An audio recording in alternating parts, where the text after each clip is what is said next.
Hello and welcome into BTN's Take 10 podcast. This is Alex Roux of BTN.com. And although we are in the middle of football season, where this time of year we usually do football-focused episodes of the Take 10 podcast, this week we're going to switch it up a little bit.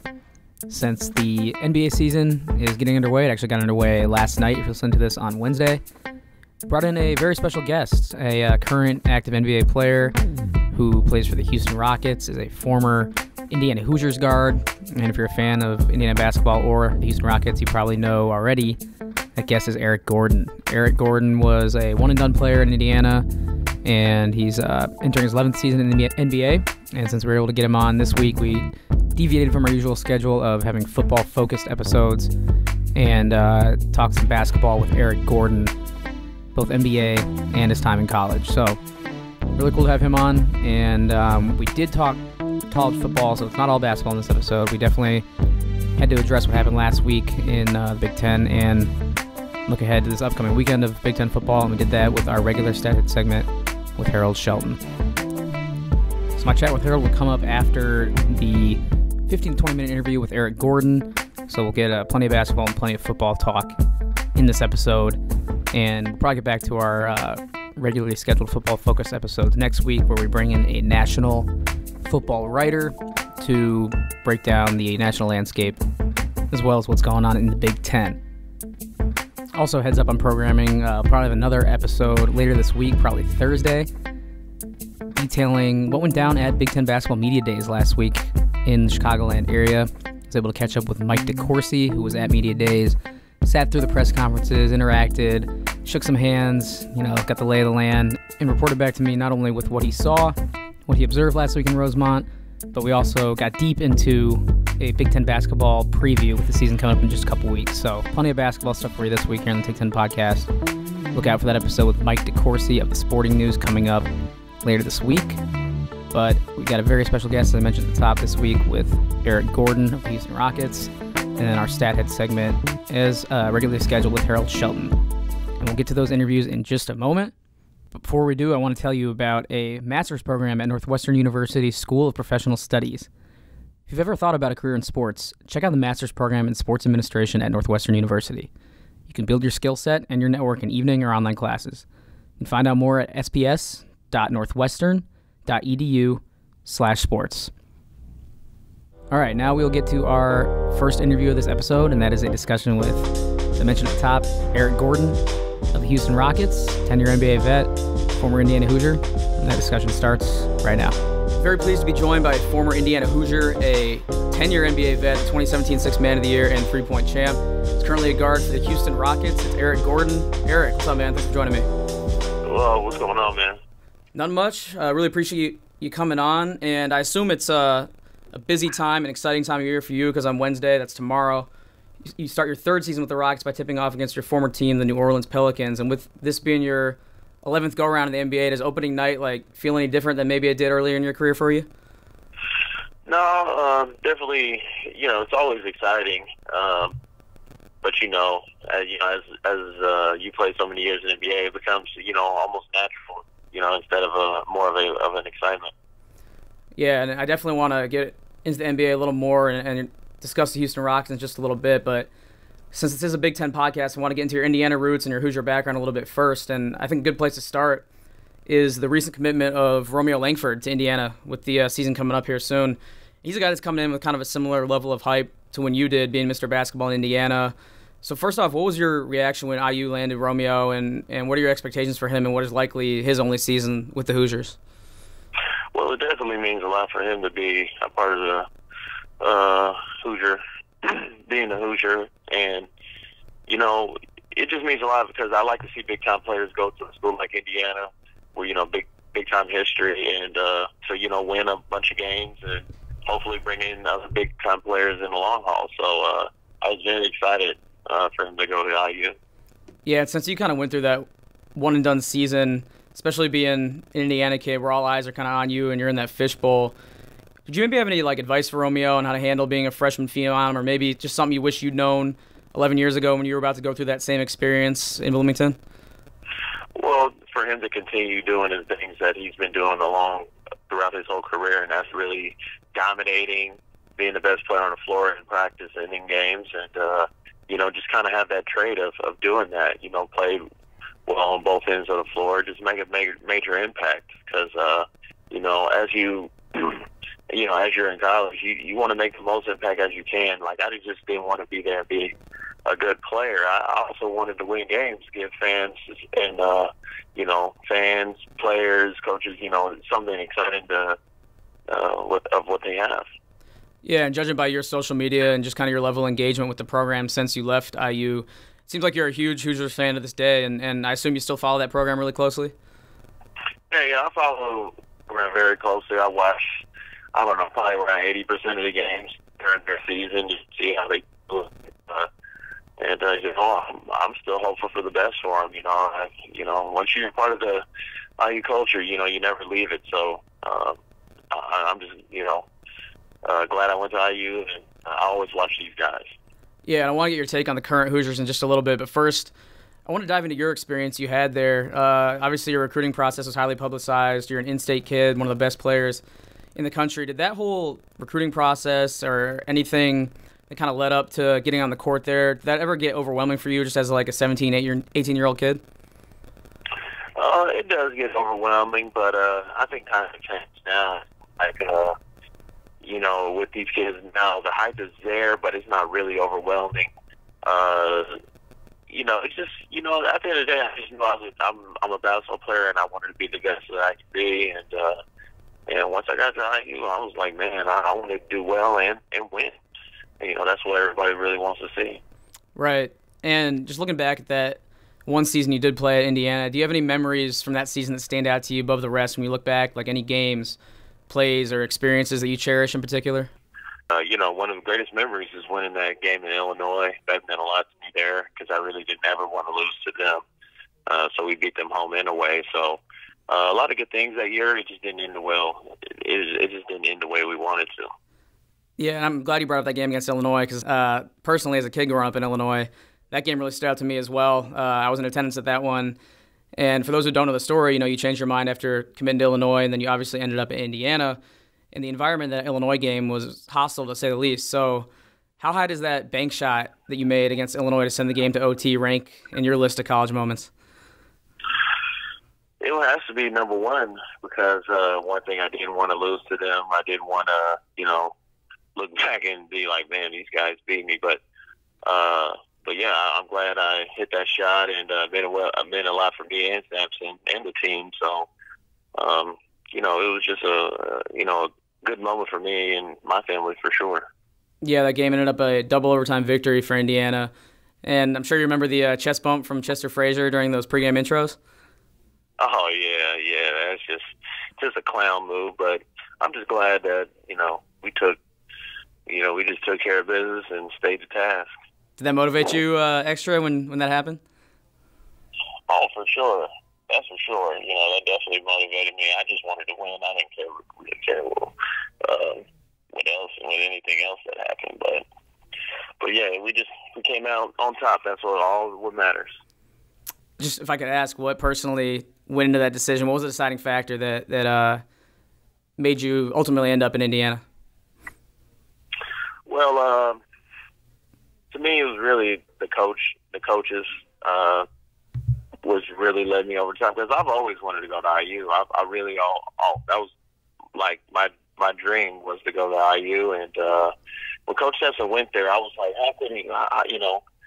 He's such a good coach because I've seen him when he was in Oklahoma. He won with the guys that are not as talented. So when I was like, man, if I can get there with DJ White and Armand Besson and some of these other guys, I was like, man, we can really have a chance to do something special here. So my dad's college coach was he was a part of the he was one of the coaches, and you had Ray McCallum. He's a good guy that I've known. So you had a bunch of really good experienced coaches that I've known for a long time, and they were just all there, so it just made me even more comfortable.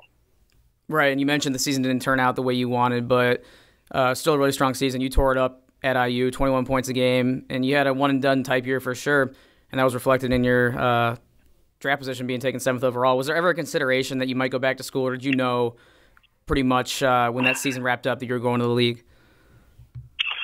Well, it all depended on that season.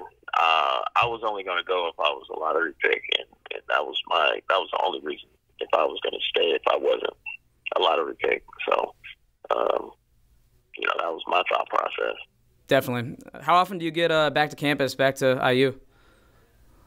Man, I haven't been back in a little while, but I do keep in contact with Archie Miller, the head coach. I still have contact with him, but just to see what's going on and see what direction the team is going. So I haven't been back in a while. It's been a while. I haven't really been back since my brother played there. But as far as knowing everything of what's going on down there, I know everything of what's going on down there right now.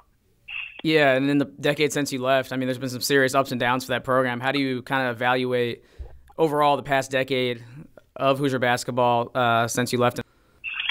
Well, it has changed. You just don't feel the high expectation as much right now. I know times have changed where the IU history is well known for winning championships or having a championship caliber team. But it's you just got to bring that back, and I think Archie Miller, he's going to do a good job. That's why he got Romeo Langford. I'm telling you, when you get guys like him, all you need is just a couple of guys like him and get some good size in the Big Ten. There's if you have good size and good athletes, you're going to win a ton of games, and that's what I like to see at IU. Yeah, Indiana's my pick this year to have kind of the biggest leap from last year. I think they could be a top 3 or 4 Big Ten team. Definitely keep an eye on them. And before I want to let you go, I did want to ask a few NBA questions, especially with the season starting for you guys Wednesday night. Advancing as far as you did last season, getting to a Game 7 of a conference finals and coming so close to beating Golden State, does that change how you approach an offseason at all personally, or were things pretty standard for you this summer? Well, I always, kind of look back at what some of the weaknesses that I needed to do during this past season to even get better.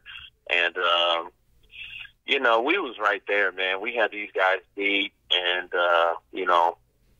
it sucks when you have another big-time ball handler as far as Chris Paul get injured. That put a lot of tough tasks on our team. So it's, stuff like that happens. It's a part of the game. But, I'll take our chances this season. It's really up to us to see how good we really can be. It's really us to, make things happen or to lose. Yeah, up 3-2 on Golden State. You mentioned CP3 gets injured. You guys think you edge them out if Chris Paul doesn't go down with that injury? Yeah, I think we would have won the series for sure. Because, when you have a team down 3 and if everybody's still healthy, then you really feel like you're I mean, against a good team like that, when you got them down 3-2, it's tough to overcome. So, like I said, things happen, and I still like our team and our chances this year, even though teams think we're regressed a little bit. Yeah, I should have known this off the top of my head, but when I saw your bio and was reminded that you're 29, it kind of took me off guard a little bit because it feels like you've been around forever, like a lot longer than that, with it being your 11th year in the league coming up here. And you've been so productive, throughout your entire career despite battling your share of injuries. So for you, what has been the biggest challenge in regards to kind of maintaining that productivity across an entire decade in the league? Man, it's, I would say when I was dealing with the injuries, that was for sure the tough thing. But to stay productive is just, really love the game and really being able to compete and do things at a high level as much as possible. That's what it is with me, because I know I'm talented. It's all about making use of your time and making use of your talent on a day-to-day basis. So no matter the team that you've been on, whether it was with the Clippers who drafted you or your time in New Orleans or now in Houston, you've always had a major role in the team you've been on. So this is kind of my way of asking, how are you going to get yours? How are you going to get your shots up with James Harden, CP3, and then now the Rockets' new acquisition, Carmelo Anthony, all on the same team? Yeah, it's all about having a mentality of just being ready to play and being ready for whatever is thrown at you. If you got an open shot, you got to take it. And when you feel like you're a big time player, you're going to do big time things. You you just got to be prepared, because anything can happen where a guy gets injured or a guy's this and that. You still got to bring that positive impact in your mind to where you can do whatever it takes to win the game, or do whatever it takes for yourself to do something big. So that was just my mindset. Yeah, and people joke about, someone like Melo eating all the shots, but for real, like on the topic of Melo, I want to get into that beach picture that CP3 posted on Twitter this summer with all you guys, all the Rockets on the beach. What was your guys' reaction when Melo walked on that beach in a hoodie? Yeah, that was something interesting, because I'm telling you, that was a hot day. It was a hot, muggy day, and he was wearing a hoodie in almost 100-degree weather. So it was definitely funny. We always crack up about that. I've always wondered, like, can a lot of guys hoop in a hoodie? Because I feel like it's harder to, if you have a hood up, to even be able to run. Like, is that something you could do? Is that something you have done in the past? Because that trend that's taken over, I never thought that was very comfortable looking. No, but I like hooping and stuff like that. Hoodies and sweaters, and I think that's good and fun to do. But I don't think it really limits what you do. But he took over that trade, and it really has blown up for sure. You can hoop with the hood up even? Doesn't affect your shot? Oh yeah, I do. Yeah, I still wear. No, it doesn't affect me. I just shoot.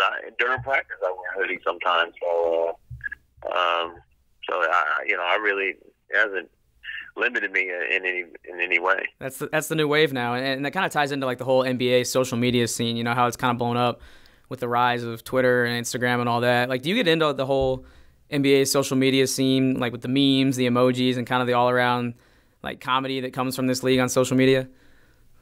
Oh, for sure.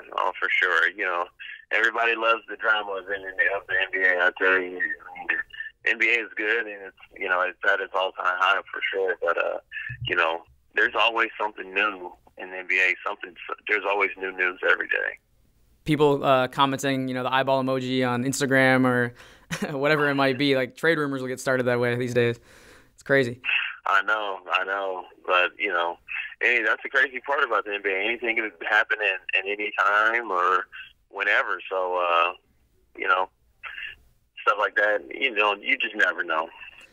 All right, one more question about for some of the Big Ten fans out there. One of your teammates I want to get to, and that's Vincent Edwards, the recent Purdue grad that's on the Rockets.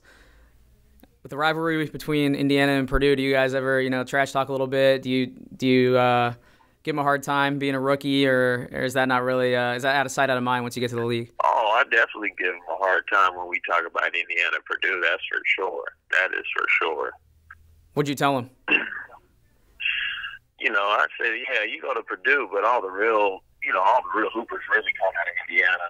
I mean, if you look back in history and time, the real hoopers come from Indiana. If you want to talk about NBA players and players, who's done well over the course of history, it's Indiana for sure. Purdue, they're just a bunch of, they're a bunch of strong guys, stocky guys. They do go hard, but Indiana's purely basketball. You play good basketball. Now it's in your best interest. If that's what you think, it's in your best interest now for Vince to reverse that trend in your mind. Now that he's a teammate of yours. Yeah. He's a good teammate, man. He's a good guy. I did doing. They've really done well since he's been there, and you got to give credit when credit's due.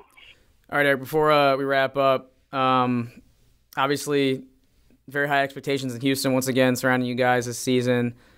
What can we expect out of the Houston Rockets? And after coming so close last year, long season, obviously, there could be all kinds of things playing out. But with Golden State still looming large, what can we expect out of you guys this year? Well, to make things easier on us to have a chance, we have to try to regain home court advantage like we did last season.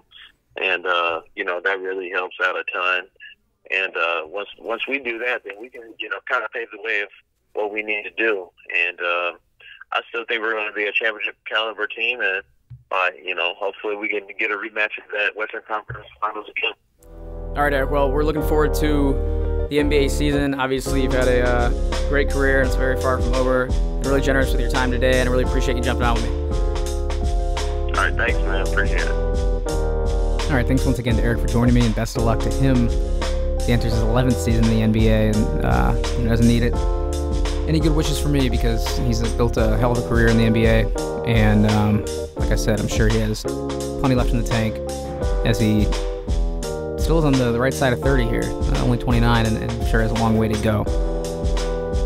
So we'll get to our second part of this episode, a BTN Stathead segment with Harold Shelton, in just a moment where we break down Big Ten football. But first, I want to let you know one more time about a master's program with our sponsor, the Northwestern University School of Professional Studies. You can build a solid foundation in strategic, creative, and analytic skills that are essential for success in the business of sports in the master's program in sports administration at Northwestern University. Find out more at sps.northwestern.edu/sports. All right, now we'll get to our second interview of the episode. It is with BTN researcher Harold Shelton. It is the Stathead segment, you know it. And we'll get to that interview right now. All right, very pleased to be joined once again for our regular Stathead segment by BTN's in-house researcher Harold Shelton. H, what's up, man? How was your weekend? How you doing today? Weekend was good. Weekend was a lot better than I expected it to be after the result in Happy Valley, so definitely feeling good. Yeah, so let's start there. Your Spartans pulled off the biggest surprise of the weekend, beating Penn State at Beaver Stadium on a late Felton Davis touchdown. They won 21-17. If you listened last week, it's not something you were generally optimistic about heading into that matchup, but Michigan State kind of rose up and did what they did last year against Penn State and pulled off an unexpected upset. How'd they do it? You know, this is the most Mark D'Antonio win ever, right? I mean, you lose to Arizona State, you lose at home to Northwestern, you look bad at doing it, and then the whole chip on the shoulder comes back in. The disrespect stuff starts coming back in, and you know, everybody says you can't win. There's no chance. You're too beat up. You're going on the road. Penn State's got the extra week to prepare. You know, you're giving up 300 yards passing, and you still find a way to do it without 6 offensive starters making the trip. Sure. It's just one of those things where, for whatever reason, he always finds a way to get those guys ready to play, gets those guys believing in themselves, and, you know, he called a very aggressive game from the jump. You know, all of the fakes, all the trick plays, even the late fake field goal, which I wasn't too crazy about. But, you know, luckily the defense and the Lowerkey to Felton Davis connection bailed him out of that one. Yeah, since this is the Stathead segment, got to point out Trace McSorley broke Penn State's all-time passing record, yards record in that game. But beyond that, what are the concerns about Penn State going forward? Because now, you know, they got 2 losses in the East. Big Ten title conversation is probably over. Big picture, what are some of the overall worries about them going forward? And how do you approach the season now if you're in that fan base around that team? Yeah, so now it's the second straight year. I mean, you were 7-0 last year, playing Ohio State. You got a lead late. You lose the game. You follow that up. You got a lead against Michigan State in the fourth quarter. You lose it, playoff, Big Ten, all that over. 5-0 this year, lead against Ohio State in the fourth. You blow it, play Michigan State, lead in the fourth quarter, you blow it. I'm sensing a pattern. Literally 2 straight years, back-to-back games, lose to both of them. The last 5 losses have all been by 12 points. So when Franklin keeps harping on this is what, losing these games was keeping us from being elite. Like, I think part of it is the execution in the fourth quarter. Those 5 losses, they've been outscored 62-19 in the fourth quarter. Only scored 2 touchdowns in those 5 games in the fourth quarter. So it kind of seems like they have trouble putting games away. They have the leads. They can't get the first downs when they need to. And that's very surprising considering all the firepower that they have on that team. Yeah, I guess that's that next step. And like you said, Franklin's discussion about becoming elite, next step is closing out games and getting it done in the fourth quarter. So we'll see going forward if they can do it. It's still a very good season in play for them. But we got to turn our attention now to some contenders in the East Division in the Big Ten race. And we'll look to a game that was just as significant as far as that's concerned in that race this past weekend. And that was Michigan putting a whooping on Wisconsin, 38-13, as they now charge forward to take on your Spartans this upcoming weekend. We'll preview that in just a second. But first off, Michigan didn't look like they were even in the same class as Wisconsin. They made it look pretty easy. How'd they pull it off at the Big House? And I guess, it looked like the running game really got going, and Shea Patterson and even his backup McCaffrey got into it a little bit. So they kind of ran all over the Badgers. How'd they do it? Yeah, it was interesting to see Michigan just kind of play man ball and just line up and say, I'm better than you. You don't normally see that. You don't normally see Wisconsin get dominated like that. They gave up 320 on the ground.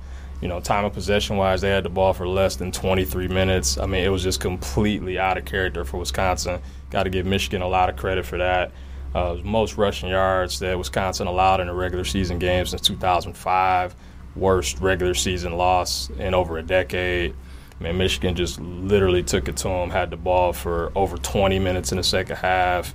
I think they just kept pounding away, eventually wore down that Badgers defense. And it just goes to show you, all those missing starters that Wisconsin lost from last year, plus the banged-up guys this year, just too much to overcome.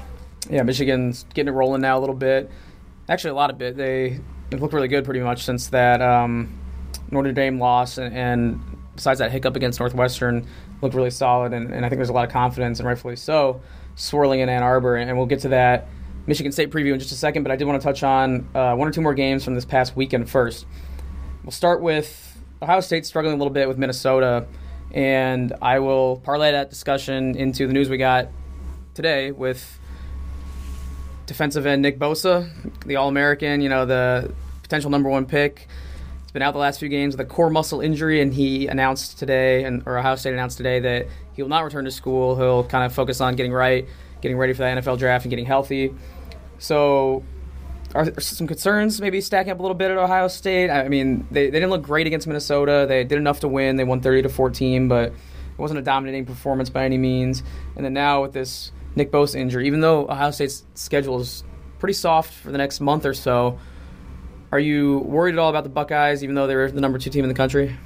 I definitely think there's some concern there. I mean, after 7 games, you kind of are what you are, I think, at this point. I mean, there's, areas you can get better at, but they've been giving up big plays since week 1 against Oregon State. That's continued. I mean, Minnesota's had trouble running the ball in Big Ten play since Fleck's been there. And they ran for 178.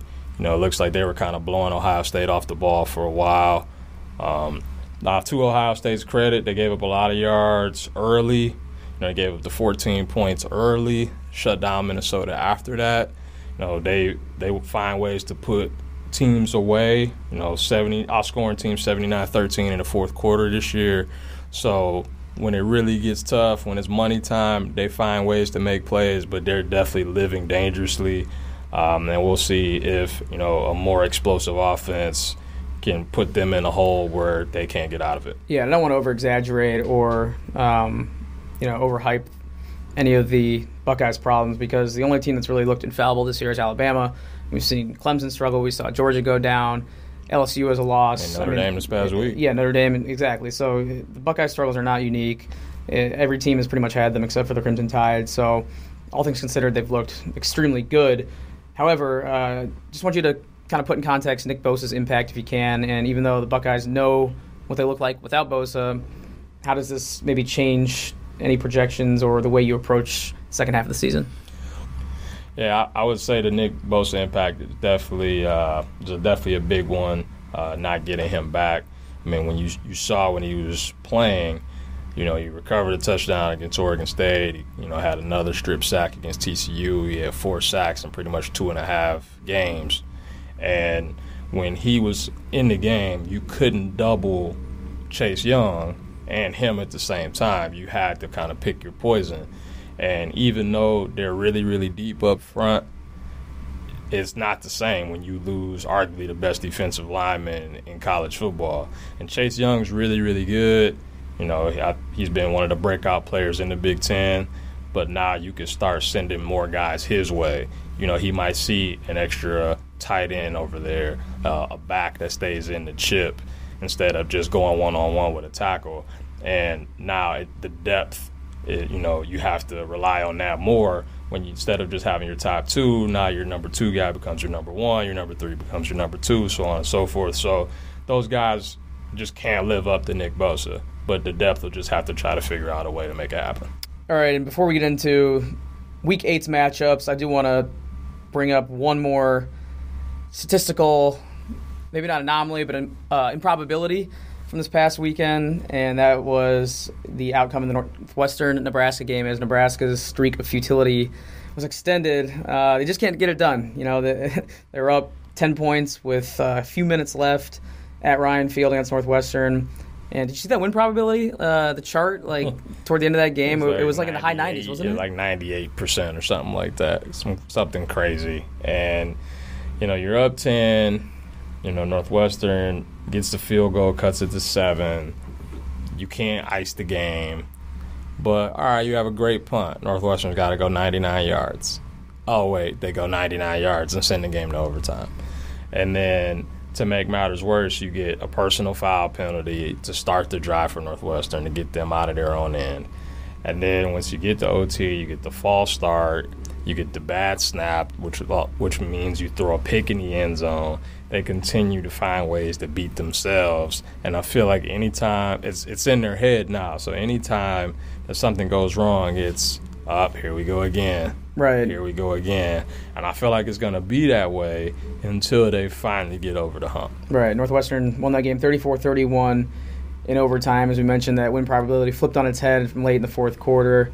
Northwestern drove down the field and avoided what would have been a tough loss at home to them. Now they're in first place in the West. We'll see how long that lasts, if they can maintain it at the top.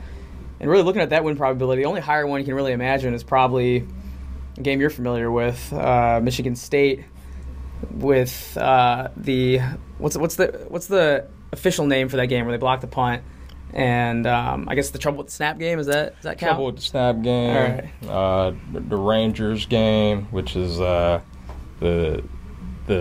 pump block team, is what D'Antonio calls them, the Rangers. So I go with either one, but I think trouble with the snap most people are familiar with. That's probably where the win probability is possibly a little higher than the one we saw between Northwestern and Nebraska. But I want to use that to lead into our preview of next week, and we'll start off with Michigan and Michigan State, with those two aforementioned teams. And we discussed those two teams quite a bit in our recap of last week. So now they're going head-to-head. It's a rivalry you're really familiar with as a MSU alum and fan. Which team has the edge in this one? Obviously, Michigan will probably be favored in the run game. Michigan State still struggled to get that going. Karan Higdon said he's running behind the best offensive line in the country after their win against Wisconsin. First of all, we'll start right there. Do stats back that up? Is he right about that? Is that a legitimate conversation that we could have? I wouldn't say it's the best O-line. I mean, they're much improved. I think Ed Warner's done a great job with that unit. In years past, they would usually run against the overmatched teams, and then whenever they played a team that was as physical as them, it would be tough sledding. But as we saw, they ran all over Wisconsin. However, they didn't do much at all against that tough Notre Dame front. They're going to face another really tough front this week. So, I mean, we'll see how much they've improved in the run game from week 1 to now. All right, how about your Spartans? What do they have to look to do to take advantage of the Wolverines? And obviously they'll have home field advantage, but beyond that, where might they hold some edges over Michigan? They need to make it a rock fight. They have to figure out a way to just kind of stay in it like they did with Penn State. It would certainly help if they got some of those offensive players back. I mean, Darryl Stewart, Jalen Naylor potentially could be back. I mean, Cody White's going to be out. But, I mean, against Penn State, they were down, receivers 2 through 5. They were all pretty much banged up and didn't make the trip. So I think if they were able to get, Stewart and Naylor back to go along with Felton Davis, that could allow things to open up. Because otherwise, if it's just Davis, I could see Michigan, basically sending 2 guys his way and making things even harder for Lewerke against that really good defense. All right, that'll be a really good one to watch, as it usually is. And Michigan now controls its own destiny, not only in the East, but in the Big Ten championship picture and likely in the national picture as well. So right back in the discussion. Yeah, that's what makes this game interesting. And the win against Penn State makes this one even more interesting, more than just the rivalry. Michigan State still controls their destiny in the East. That win over Penn State opened that possibility back up. Instead of a 3-3 team with 2 losses in the Big Ten, now this is a 1-loss team hosting the 2 teams in front of them. So if Michigan State can find a way to win this game, that makes the Michigan State-Ohio State game even bigger down the line. But if Michigan wins, big picture, that is a mega game in Columbus at the end of the year. Right, and then the king of the hill in the East currently, like we've talked about at length, is the Buckeyes, and they climbed all the way to number 2 in the country with Georgia losing. And they have an interesting matchup this weekend with the Purdue Boilermakers. Purdue's coming off a decisive win at Illinois where they pretty much lit up Illinois' defense like they've done with several other defenses in the last month or so. Does Ohio State have to be worried about Purdue at all, especially with how David Blau has that offense humming lately? Yeah, I think Ohio State's going to have to win a shootout. I mean, I don't know if you can argue that there are 2 quarterbacks playing better football right now than Dwayne Haskins and David Blau, and that's in the country, not just in the Big Ten. Sure. I mean, since Blau's been the starter, Haskins and Blau are 1 and 3 nationally in passing yards since September 15th.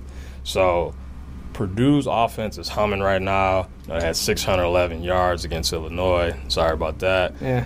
But, I mean, it is what it is. Yeah, I know. But, yeah, they're rolling right now. And it's not just Rondale Moore. They're getting Bryson Hopkins involved. Isaac Zico had a couple touchdowns. They have a lot of weapons, and with that Ohio State secondary being kind of leaky right now, it could be an issue, and it might have to be a situation where Haskins just has to throw them to a win. Any other matchups you're keeping an eye on in the Big Ten this weekend? The West is kind of up for grabs now, as we mentioned, with Wisconsin going down, Northwestern at the top there. What are some other matchups you might be looking at? Not really a matchup for me, but the team that I'm looking at is Iowa.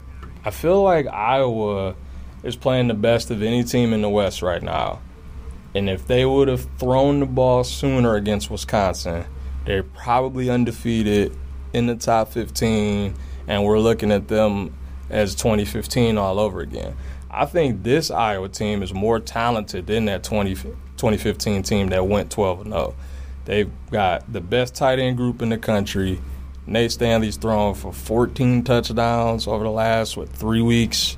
I mean, Fant and Hockenson getting the end zone every game. I think Fant's the 3rd all-time amongst Big Ten tight ends and receiving touchdowns. Stanley just threw for 6 himself last week. Passed Chuck Long for most 5 pass TD games in a career. I mean, they are playing really, really good football right now. And with the race kind of being a 4-teamer right now, I think Iowa's playing the best, and I wouldn't be surprised if they were the team that got the Indy.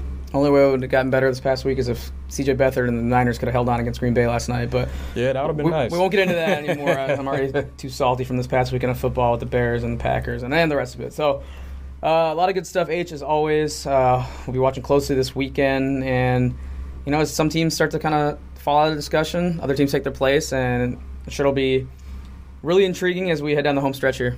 Oh, yeah, for sure. Definitely need Northwestern to win so we can set up that Northwestern-Wisconsin first place in the division matchup next week. And we'll talk some hoops soon, all right? Yes, Sound sir. Good? All right. Looking forward to it. All right. Until next time, it's been fun, and like I said, looking forward to it. All right, sounds good.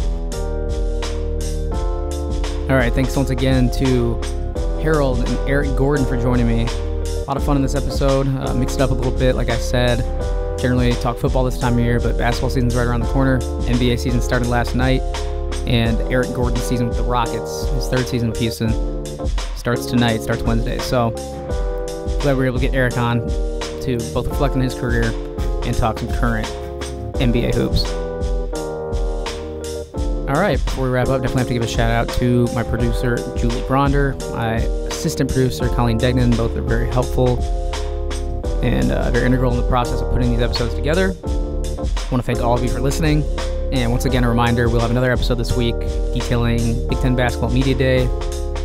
Just a reflection, a kind of roundup from last week's Media Day in Rosemont, Illinois. And we'll preview the Big Ten basketball season and the upcoming college basketball season with Sporting News' Mike DeCourcy. So that'll come up here probably in the next day or so. And until then, we will talk to you next time here on the Take 10 podcast.